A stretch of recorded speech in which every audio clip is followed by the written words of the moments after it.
I'm Ted Teplow, Theodore Herzl Teplow, and Dewey David Stone was my uncle on my mother's side.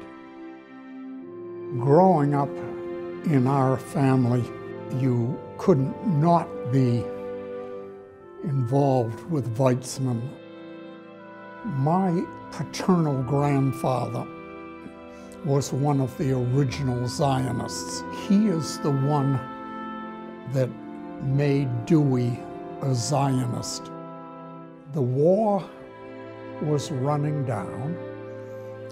We were conquering Germany. We were discovering the magnitude of the Holocaust. We had to find a place for the survivors.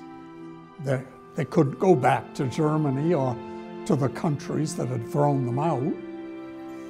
And particularly the Jewish scientists who survived the Holocaust had to have a place to work.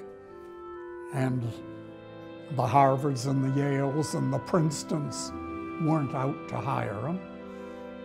So there was this imperative to expand the Institute for all these reasons, expand it physically and personally in terms of personnel, and make it into a multidisciplinary scientific research institution. And I used to recall hearing Dewey say,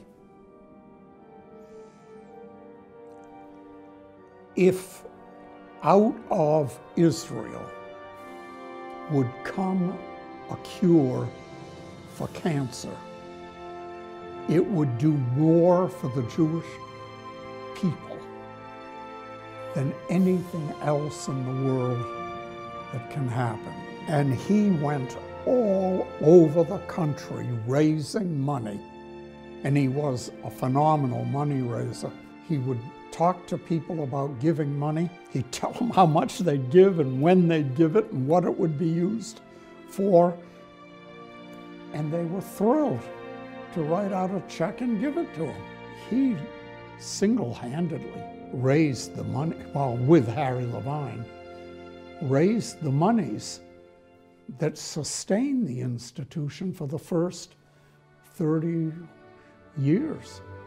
I share the passion of my predecessors, and I'm dedicated to Dewey David Stone being remembered.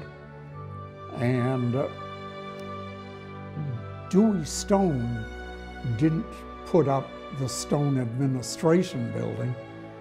That was put up by the nephews and the nieces. I want his memory to be carried forward to future generations and honored for the seminal role he played in the founding of the Institute as we now know it.